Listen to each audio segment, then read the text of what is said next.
اعوذ باللہ من الشیطان اللعین الرجیم بسم اللہ الرحمن الرحیم. عزیز ناظرین سلام علیکم جمیعاً ورحمۃ اللہ وبرکاتہ. میں صادق کمانی ایک بار پھر آپ کی خدمت میں حاضر ہوا ہوں اپنا پروگرام لے کر جس کا نام ہے ہو از امام حسین علیہ السلام.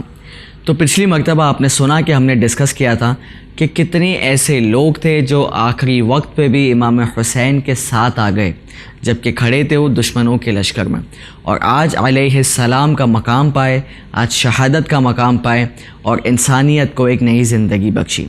تو اسی ٹاپک کو آگے بڑھاتے ہوئے آج میں ان لوگوں کے اوپر بات کرنا چاہتا ہوں جو لوگ جانتے تھے کہ امام حسین حق ہے، جو لوگ جانتے تھے کہ امام حسین جو کہہ رہے ہیں سچ کہہ رہے ہیں، جو لوگ یہاں تک جانتے تھے کہ امام حسین حضرت محمد مصطفیٰ صلی اللہ علیہ وآلہ وسلم کے نواسے ہیں اور امام علی اور بی بی فاطمہ الزہرا صلوات اللہ علیہا کے بیٹے ہیں. وہ لوگ یہ جاننے کے بعد بھی معرفت حاصل نہ کر پائے اور حق کے راستے پر نہ آ پائے. تو اسی ٹاپک کو ڈسکس کرنے کے لیے آج میرے ساتھ موجود ہے حجت الاسلام والمسلمین مولانا فیضان حیدر جوادی صاحب قبلہ. مولانا صاحب سلام علیکم ورحمۃ اللہ. وعلیکم السلام ورحمۃ اللہ. آپ کا بہت بہت شکریہ مولانا صاحب، آپ بارہا زحمتوں کو قبول کرتے ہیں ہماری اور آپ یہاں پر آتے ہیں. بہت شکریہ آپ کا بھی دعوت دے. مولانا صاحب پچھلی مرتبہ آپ نے یہ کہا تھا اور مجھے یاد ہے کہ کوفے سے بھی بارہا امام حسین کو بہت سارے خطوط آئے اور سبھی لوگوں نے ان کو یہ کہا تھا کہ آپ کوفے آئیے اور ہماری رہنمائی کیجیے اور آپ کوفے پہ آ کے آپ حکمرانی کیجیے. لیکن اس کے بعد میں بھی اگر ہم کربلا کے میدان میں تعداد دیکھتے ہیں، جبکہ کوفے کے جو پیریڈ تھا اور کربلا کا جو پیریڈ تھا اتنا زیادہ ڈیٹس میں بھی ڈفرینس نہیں ہے، کچھ ہی دنوں کا فاصلہ تھا.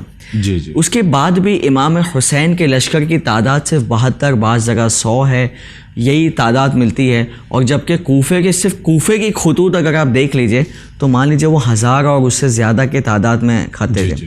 تو کیوں امام حسین کی تعداد اتنی کم رہ گئی؟ کیوں باقی لوگ جو ہے نا امام حسین کے ساتھ حق پر نہیں آ پائے؟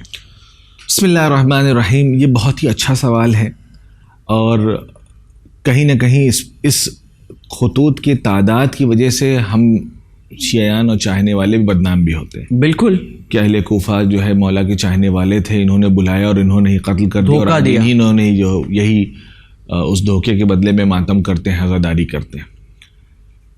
امام حسین علیہ الصلوۃ والسلام کو جو افراد وہاں سے خط بھیجنے والے تھے ان کی تعداد بہت زیادہ ہے اور تقریباً 18,000 سے 22,000 تک کے خطوط کا ذکر ملتا ہے. اکبر 18,000. جی 18,000 خطوط آپ کو دیے گئے.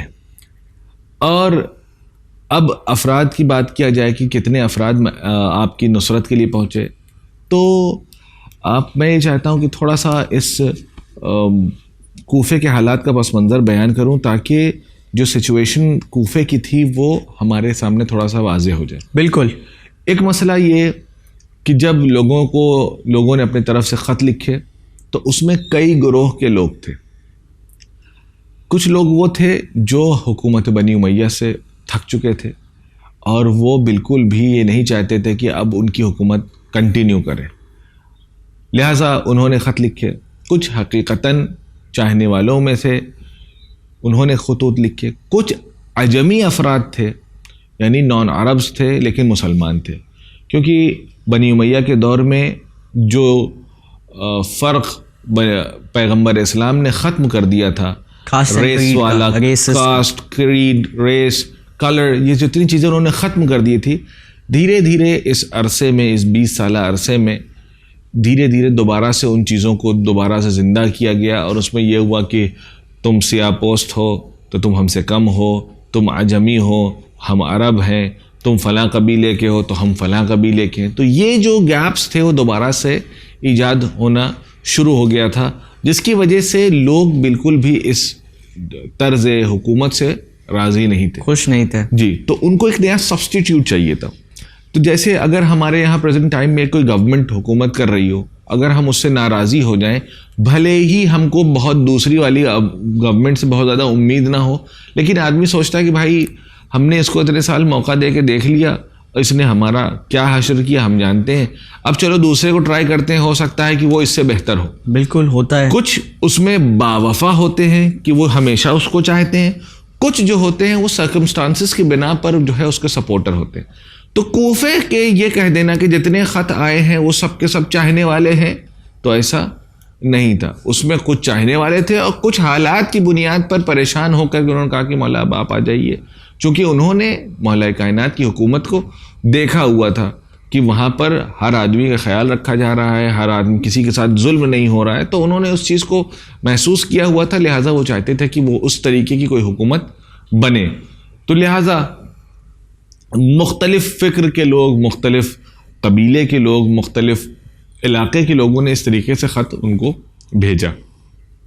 اب جب یہ ہوا کہ امام حسین پہنچنے والے ہیں, کچھ دن پہلے ہی ابن زیاد امام حسین کے انداز میں کوفے میں وارد ہوا. یعنی امام حسین کے گیٹ اپ میں ان کے جو سٹائل ہوتا تھا بنی ہاشم کا کہ سیال وہ سبز لباس پہنا کرتے تھے, ہاں ایک خاص انداز ہوتا تھا. تو اسی سٹائل سے کہ سب کو لگے کہ بنی ہاشم کا قافلہ ہے اور یہ امام حسین کا کاروان ہے جو کوفے میں آ گیا ہے اور دارالحکومہ کی طرف جا رہا ہے, اور یہاں پر امام حسین اب خطبہ دیں گے. لوگوں نے آگے بڑھ چڑھ کے بڑا استقبال بھی کیا, اور جب وہ دارالامارہ میں پہنچ گیا, وہاں جانے کے بعد اس نے بتایا کہ امام حسین تو نہیں ہے, میں ابن زیاد ہوں. یعنی لوگوں کو یہ لگ رہا تھا کہ امام حسین کوفے میں داخل ہوا ہے, جبکہ ابن زیاد امام حسین کے کپڑا میں گیٹ اپ میں کہہ لیجیے آپ, اس انداز سے کہ جیسے بنی ہاشم کا قافلہ آ رہا ہو. اب جب اس انداز سے وہاں پہنچے تو, اور جب اس نے اعلان کیا کہ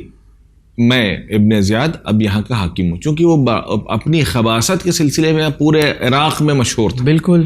جب یہ پتہ چلا تو آدھے سے زیادہ لوگ جو جنہوں نے یہ کہ چلیے سب خط لکھ رہے ہیں, انہوں نے جب ان کو پتہ چلا تو آدھے سے زیادہ خوف زدہ ہو کر کے اپنے گھروں میں بیٹھ گئے, کہ جو بہت زیادہ یہ کہا جائے کہ چاہنے والوں میں سے نہیں تھے. کچھ لوگ وہ جو کہتے نہیں یہ حکومت جانی چاہیے, ہم چاہے چاہنے والے ہوں یا نہیں ہوں, تو ان کو ڈرایا گیا, کچھ کو پیسے دیے گئے, اور کچھ جو حقیقتاً مثلاً امام کے چاہنے والے, امام کے ماننے والے تھے, ان میں سے ایک بڑی تعداد کو اریسٹ کر لیا گیا, جیل میں ڈال دیا, جس میں سے مختار ثقفی کا نام بالکل آپ لے سکتے ہیں, کیونکہ جناب مسلم انہی کے گھر میں آ کے رکے تھے, سب سے پہلے ان کو اریسٹ کر لیا گیا.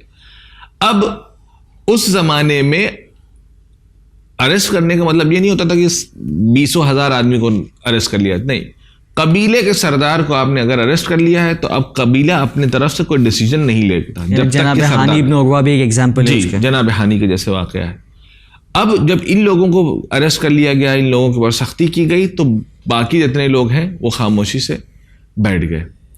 اب ان کے درمیان میں سے جو یہ لوگ 2-4 لوگ باقی ہیں, اب انہوں نے سچویشنز کو دیکھا کہ کیا ہم امام کی نصرت کر سکتے ہیں کہ نہیں کر سکتے. اس میں سے بھی بہت سارے ایسے لوگ تھے جو امام کی نصرت کے لیے پھر بھی گئے. مثلا جناب حبیب بہت واضح ہیں, جناب مسلم بہت واضح ہیں, لیکن ان کے علاوہ کچھ ایسے لوگ تھے جنہوں نے یہ دیکھا کہ امام کی نصرت کے لیے مجھے جانا چاہیے, اور چاروں طرف ناکہ بندی ہے, شہر کے باہر فوجیں لگی ہوئی ہیں کہ کوئی امام کی نصرت کے لیے میدان کربلا میں نہ جائے.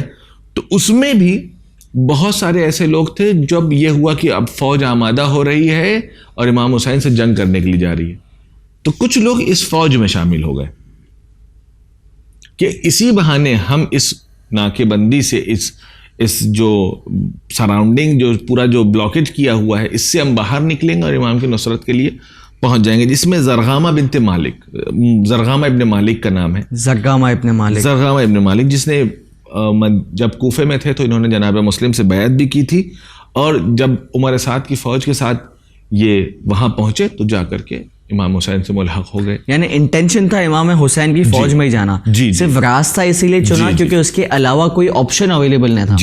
نصرت کا مقام دیکھیے کس طریقے سے, اگر جو امام حسین سے جڑنا چاہتا ہے تو وہ کہاں تک اپنا کے کیسے پہنچ سکتا ہے. اس کے علاوہ 2 بھائی اور ہیں جن کا نام ہے حلاس بن عمرو اور نعمان بن عمرو. یہ 2 بھائی بھی عمر سعد کی فوج میں آئے, اور حلاس بن عمرو جو ہے مولا کائنات کے زمانے میں جب والی کوفہ تھے تو انہوں نے اپنے فوج میں ایک اسپیشل فورسز میں جو ہے ان کو ایز اے آفیسر اپوائنٹ کیا ہوا تھا. اور اس کے بعد جو ہے یہ بعد میں وہیں پر رکے رہے، اور اس کے بعد جب یہ عمر سعد کی فوج آنے لگی تو چونکہ ایک ملٹری آدمی، جیسے میں نے عرض کیا کہ جیسے جناب حر تھے فوجی تھے، یہ بھی فوجی تھے، ان کے ساتھ آئے. لیکن جب انہوں نے یہ دیکھا کہ سچویشن کسی طریقے سے صلح کی طرف آگے نہیں بڑھ رہی ہے اور یہ طے ہو گیا کہ اب جنگ ہونا ہے، تو یہ دونوں بھائیوں نے شب عاشور میں یہ طے کیا کہ ہم عمر سعد کا ساتھ چھوڑ کر کے امام حسین میں ملحق ہو جائیں گے. سبحان اللہ. تو مولانا صاحب یہ تو آپ نے ان لوگوں کی بات کی جو اپنے لیے اپرچونٹی کریٹ کر کے بھی امام حسین علیہ الصلاۃ والسلام کی نصرت کے لیے پہنچ گئے، جی اور آج شہادت کا درجہ فائز کر علیہ السلام کے درجے تک پہنچ گئے.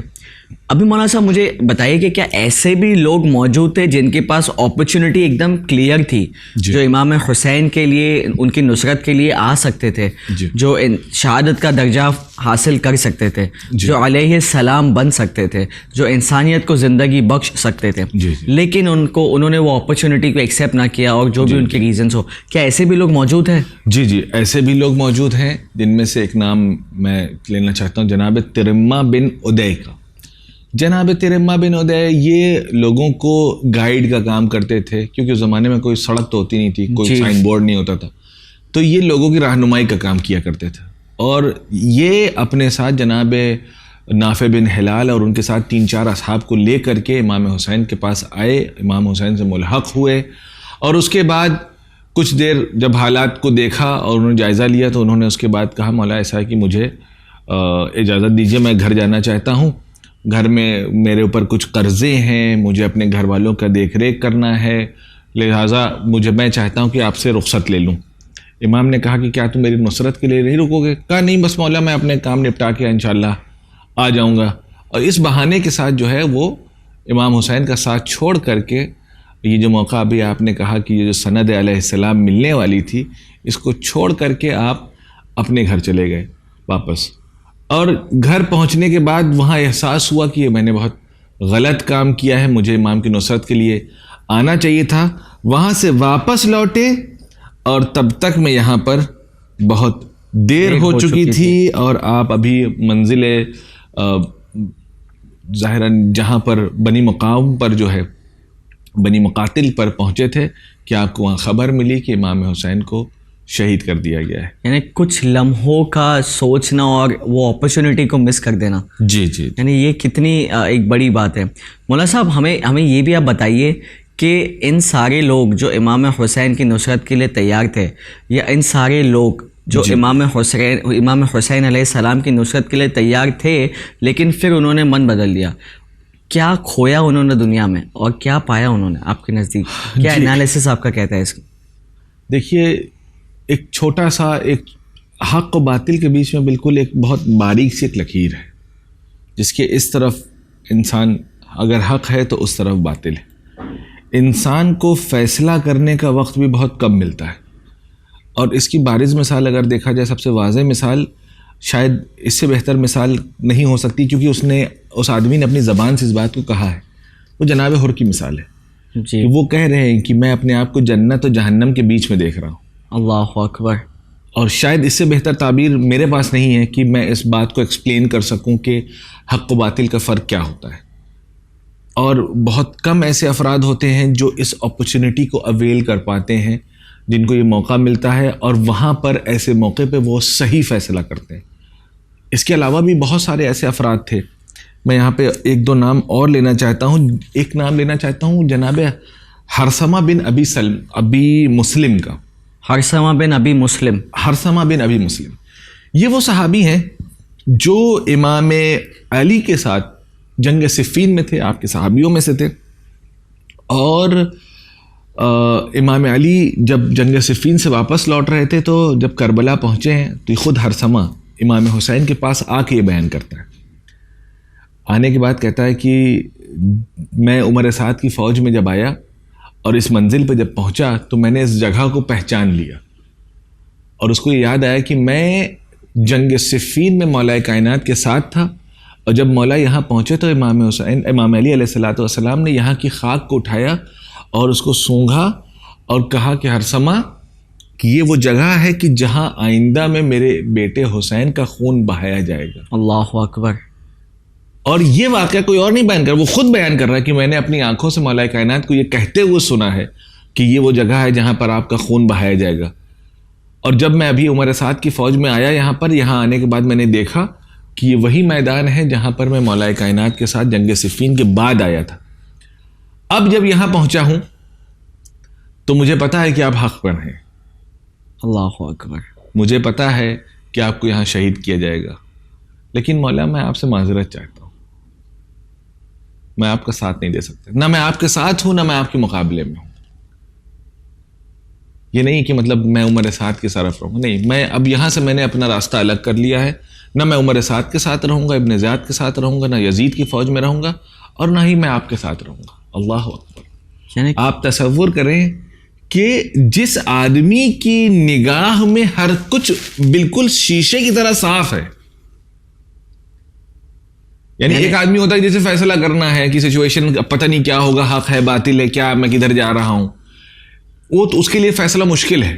کیا ہم ایسا کہہ سکتے کہ ان کے پاس علم تو تھا لیکن معرفت نہیں تھی؟ بالکل یہی لفظ ہے کہ علم ہے لیکن معرفت نہیں, ایمان کی کمزوری ہے.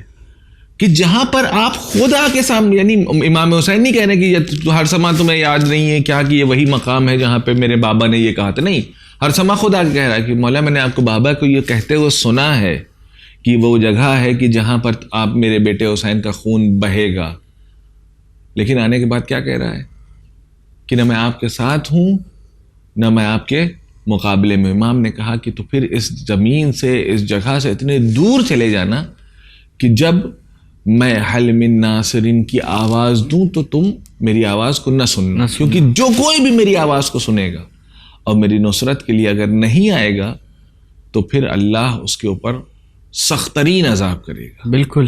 تو مولانا صاحب یہاں تک تو ہم نے سنا, ابھی ہمیں یہ بتائیے کہ امام حسین علیہ السلام نے اپنے اعوان و انصاروں, اپنے اصحابوں کا ایک ٹیسٹ لیا تھا. جی جی. شب عاشور میں آپ کہہ سکتے وہ ٹیسٹ لیا تھا. جی جی. تو ہمیں بتا سکتے ہیں کہ یہ ٹیسٹ امام حسین نے کیوں لیا؟ کیا وہ خود چاہتے تھے کہ امام حسین کو وہ لوگ چھوڑ کر چلے جائے, یا وہ ٹیسٹ کا کیا مقصد تھا؟ مجھے وہ بتا سکتے, وہ پروسیس کیوں تھا وہ چیز میں؟ دیکھیے, دو چیزیں تھیں. اگر ہم دو چیز, ایک امام کا کوئی بھی کام جو ہے وہ کسی حکمت سے خالی نہیں. بالکل. ہمیشہ اس میں کوئی نہ کوئی ایک میسج ہوتا ہے, ایک پیغام ہوتا ہے, ایک درس ہوتا ہے ہم لوگوں کے لیے کہ آج سے 1000 سال 1400 سال کے بعد ہم بیٹھ کے اس بارے میں بات کر رہے ہیں. امام دو کام کرنا چاہتے تھے. ایک یہ کہ اپنی اس قربانی کو جتنا زیادہ ہو سکے اسے خالص رکھنا چاہتے تھے. سچ بات ہے کہ اگر اس میں کسی کے اوپر یہ نہ کوئی آدمی یہ محسوس نہ کرے کہ میرے اوپر امام کا پریشر ہے یا امام کا حکم ہے. ہاں, امام کا حکم ہے, یا امام کے سامنے میں کیسے چلا جاؤں, امام میرا کتنا بڑا غلط امپریشن پڑے گا, نعوذ باللہ میں نے امام کا ساتھ چھوڑ دیا. تو امام نے اس حجت کو بھی تمام کر دیا کہ میں تم سب کے اوپر سے اپنی بیعت کو اٹھائے لے رہا ہوں. یہ ہو رہا ہے شب عاشور, جبکہ امام کو پتا ہے کہ اگلے دن جو ہے نا جنگ ہونی ہے, سب کو شہید ہونا ہے, اور امام حسین اپنی بیعت کو اٹھا رہے ہیں. کہ کہہ رہے ہیں مطلب کوئی آدمی اس وجہ سے کہ میری آنکھوں میں آنکھیں ڈال کے کیسے یہ کہہ دیا کہ مولا مجھے اجازت چاہیے, تو اس خوف سے بھی انہوں نے چراغ بجھا دیا, یعنی اندھیرے میں, پورا اندھیرے میں. اب یہ ہوتا ہے نا کبھی کبھی اگر میری طرف دیکھ رہے ہیں تو میں کیسے, اگر عام طور پہ ایسا ہوتا ہے مولانا مجلس پڑھ رہے ہیں اور اگر کسی آدمی کو اٹھ کے جانا ہے تو وہ دیکھ رہا ہے کہ مولانا میری طرف دیکھ رہے ہیں, میں سے کیسے اٹھ کے جاؤں, تو وہ ایک تھوڑا سا ایک ایسا مومنٹ ہوتا ہے کہ جہاں پر وہ اس احترام میں بیٹھا رہتا ہے کہ وہ مجھے دیکھ رہے ہیں. سچ بات ہے.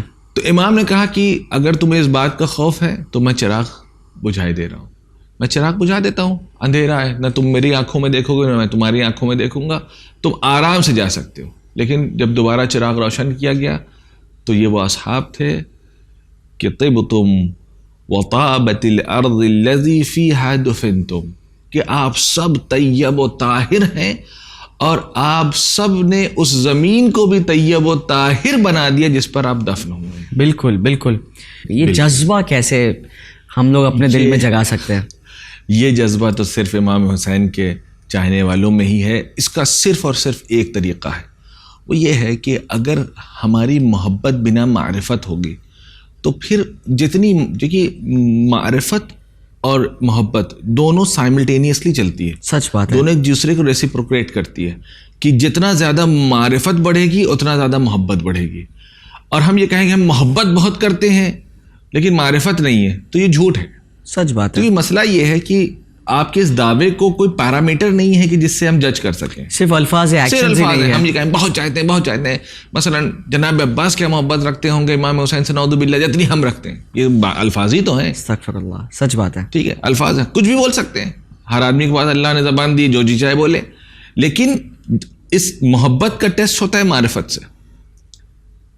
اب جب معرفت کا میدان آئے گا تو پھر جو حکم آئے گا اس پر کس حد تک عمل کیا اس سے پتہ چلے گا کہ ہماری محبت کا دعویٰ کتنا سچا ہے اور کتنا قوی ہے, کتنا قوی ہے. لہٰذا اگر ہم امام حسین کی محبت کا دعویٰ کرتے ہیں تو محبت کا دعویٰ کرنے کی ضرورت نہیں ہے, آپ ان کی معرفت کو بڑھائیے, محبت خود بخود بڑھے گی. سچ بات ہے, بالکل. یہ دونوں ایک ساتھ چلتی ہے. ایسا نہیں ہے کہ معرفت نہیں ہے, بالکل پہچانتے ہی نہیں ہے.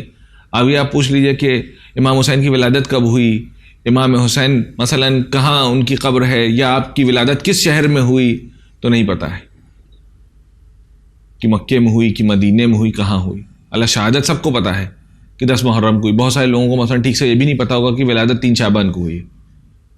اب مثلا کیوں امام حسین کا ہی ذکر کریں ہم, کیونکہ اہل بیت سب کے سب اہل بیت ہیں. بالکل. اب امام حسین کیونکہ ہم محرم مناتے ہیں, ان کی ولادت پر بڑے بڑے جشن ہوتے ہیں, اس لیے یاد ہے. چھٹے امام کی ولادت کب ہوئی نہیں پتہ, 7ویں امام کی کب ہوئی, 8ویں امام کی, 9ویں 10ویں امام کو تو واقعاً وہ سب سے زیادہ غریب ہیں جن کو کوئی نہیں جانتا ہے. اکثر تو بچوں سے نام پوچھیے یا بڑوں سے نام پوچھیے تو ان کو یہی نہیں پتا کہ محمد تقی 9ویں ہیں کہ علی نقی 9ویں ہیں, کیونکہ دونوں کے نام بھی ایک جیسے ہیں, تو اس میں بھی الگ کنفیوژن. تو محبت کا دعویٰ اگر کرنا ہے ہمیں اہل بیت کے ساتھ تو یہ سب کے سب اہل بیت. بالکل. لہٰذا ہمیں سب کے سب کے ساتھ اپنی معرفت کو بڑھانا ہے. جتنا زیادہ ہماری معرفت بڑھتی جائے گی ہماری محبت بھی بڑھتی جائے گی. اگر ہم نے یہاں تک دیکھا کہ ایک کربلا میں امام حسین ٹیسٹ لے رہے ہیں کہ جسے چھوڑنا ہے میں اپنی بیعت اٹھاتا ہوں, آپ کو اپنے فری ول پہ چھوڑتا ہوں کہ آپ کو جانا ہے تو آپ جاؤ, وہاں کوئی نہیں جا رہا ہے. اور ایک کوفے میں لوگوں نے بلایا, خطوط بھیج کر لوگوں نے بلایا, سفیر امام حسین اور امام حسین کے خود کے کزن جناب مسلم ابن عقیل جب علیہ السلام جب وہ پہنچے کوفے میں تو لوگوں نے ان کا ویلکم تو کیا, لیکن اس کے بعد میں جب معاملہ خراب ہوا, ابن زیاد نے معاملہ خراب کیا, ابن زیاد نے جیسے بھی حرکتیں کی, اس کے بعد جناب مسلم کا کوئی ساتھی نہ بچا کہ وہ جناب مسلم کو کوفے سے باہر نکالے اور امام حسین کے قافلے میں روانہ کرے. اس سچویشن کو آپ کس طریقے سے دیکھتے ہیں, کیونکہ وہاں پر بھی تو چاہنے والے لوگ ہو گے. بالکل. آیت اللہ العظمیٰ سید علی خامنئی رہبر انقلاب ایک بہت ہی پیارا جملہ ارشاد فرماتے ہیں. وہ یہ کہتے ہیں کہ میدان غدیر چاہنے والوں کی کربلا ہے اور میدان کربلا چاہنے والوں کی غدیر ہے. کیا مطلب ہے؟ میدان غدیر میں پیغمبر نے 3 دنوں تک روک کر لوگوں سے بیعت دلوائی اور لوگ اپنی بیعت کو بھول گئے. یعنی میدان غدیر چاہنے والوں کی کربلا میں تبدیل ہو گئی کہ کوئی نہیں ہے ناصر, کوئی مدد کرنے والا, کوئی جاننے والا نہیں. میدان کربلا چاہنے والوں کی غدیر ہے کہ میرا مولا بیعت اٹھا رہا ہے اور یہ اصحاب ہیں کہ ساتھ چھوڑنے کے لیے آمادہ نہیں. اب آپ ان دونوں چیزوں کو بس کراس انالیسس کریے کہ ایک جگہ بیعت لی جا رہی ہے, 70 دن کے بعد لوگ بھول گئے کہ کیا ہوا. سچ بات ہے. ایک طرف بیعت اٹھائی جا رہی ہے, چراغ گل کیے جا رہے ہیں, بنی ہاشم کے بچوں کو یہ کہا جا رہا ہے کہ اگر تمہیں خوف ہے کہ کل میں زمانے والوں کیا جواب دیں گے تو کہ امام فرماتے کہ ہم اپنے بنی ہاشم کے بچوں کو تمہارے حوالے کر دیتے ہیں کہ تم لوگوں سے جب پوچھیں کہ تم نے کیوں ساتھ چھوڑ دیا تو کہہ دینا کہ میں اس بچے کی جان بچانے کے لیے وہاں سے چلا آیا. ایکسکیوز کے ساتھ دے رہے ہیں کہ تمہیں کیا کہنا ہے, لیکن اس کے بعد بھی یہ لوگ آمادہ ہیں نصرت کے لیے.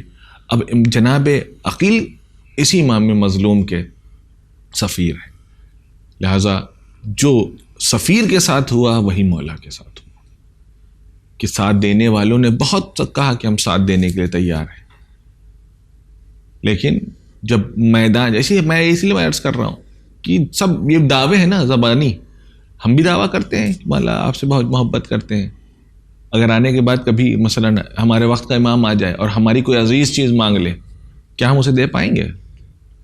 اگر دے دیں گے بنا کچھ سوچے, بنا کچھ سمجھے, بنا کسی سوال کے, اگر دینے کا جذبہ رکھتے ہیں تو ہم محب کہلانے کے لائق ہیں. کیا یہ جذبہ ہم لوگ کریٹ کر سکتے ہیں؟ کس طریقے سے جذبہ پیدا کر سکتے ہیں ہم لوگ؟ بھائی دیکھیے, آدمی کے لیے سب سے زیادہ جو کلیئر چیز ہے کہ جس کے لیے آدمی ہر چیز دینے کے لیے تیار ہوتا ہے وہ اس کی جان ہے. بالکل, سارا مال, ساری دولت, سب کچھ لٹانے کے لیے تیار ہے کہ بس جان بچ جائے. ٹھیک ہے, جس طریقے سے انسان کو اپنی جان کی معرفت ہے کہ یعنی اس کا بچنا سب کے اوپر بھاری ہے, یعنی سب کچھ لٹا دیں گے لیکن اس کو بچانا ہے, اسی طریقے سے اگر ہمیں ائمہ کی اور اہل بیت کی معرفت حاصل ہو گئی کہ ہمیں ان کی اطاعت کرنا ہے, اس کے بدلے میں سب کچھ لٹا دیں گے, تو ہمارے اندر بھی یہ جذبہ پیدا ہو جائے گا. بالکل, اس سے اچھی مثال میرے پاس نہیں ہے, کیونکہ آدمی ہر چیز کی قربانی دے سکتا ہے لیکن اپنی قربانی جلدی نہیں دیتا ہے. بالکل, کہ ہمارا رہنا ضروری ہے, باقی مال رہے گا کوئی بات نہیں, ہم کل پھر کما لیں گے. تو عزیز ناظرین, کیونکہ دامن وقت اجازت نہیں دیتا کہ اس ٹاپک کو میں اور تھوڑا ڈسکس کروں, میں آپ کو ایک حدیث کے حوالے اس ایپیسوڈ کو میں یہاں پر اینڈ کرنا چاہتا ہوں کہ قول امام معصوم علیہ السلام ہے کہ من ماتا ولم یعرف امام زمانہ ماتا میتۃ الجاہلیہ. اگر کس نے اپنے وقت کے امام کو نہیں پہچانا اور اس دنیا سے وہ دار فانی کو کوچ کر گیا تو وہ ایسے گیا جیسے اس نے جہالت کی موت پائی. تو اگر اپنے امام کو ہم نے نہیں پہچانے, اگر ہم نے اپنے امام کا علم حاصل نہیں کیا اور ساتھ ہی میں معرفت ود ایکشنز اگر ہم نے ڈیولپ نہیں کیا, تو یہ گویا ایسا ہی ہوگا کہ ہم اپنی دنیا سے جا رہے ہیں اور جہالت کی موت پا رہے ہیں. اور اگر یہی معرفت ہم لوگ اس دنیا سے جاتے ہیں تو ممکن ہے خداوند متعال ہمیں شہادت کے درجے پر بھی انشاءاللہ فائز کر دیں. تو کیونکہ دامن وقت اجازت نہیں دیتا تو میں آپ سے یہ گزارش کرتا ہوں کہ بنے رہیے چینل ون کے ساتھ, میسیج آف ہیومینٹی پھیلانے میں ہماری مدد کیجیے. اگر یہ ایپیسوڈ آپ کو پسند آیا تو آپ لائک کیجیے, شیئر کیجیے, ہمارے سارے سوشل میڈیا اکاؤنٹس کو سبسکرائب کیجیے انشاءاللہ, اور ہماری مدد کیجیے پیغام انسانیت کو پھیلانے میں. تو میں صادق کمانی اس ایپیسوڈ کو یہاں پر اینڈ کرتا ہوں, آپ سے اجازت لیتا ہوں. انشاءاللہ جب اگلی بار ملاقات ہوگی تو اسی کوئی نئی ٹاپک کے اوپر آپ سے گفتگو انشاءاللہ ہوگی. تب تک کے لیے والسلام علیکم جمیعا ورحمۃ اللہ وبرکاتہ. لبیک یا حسین شد نوای ما پهنه جهان کربلای ما. لبیک یا حسین شد نوای ما پهنه جهان کربلای ما. لبیک یا حسین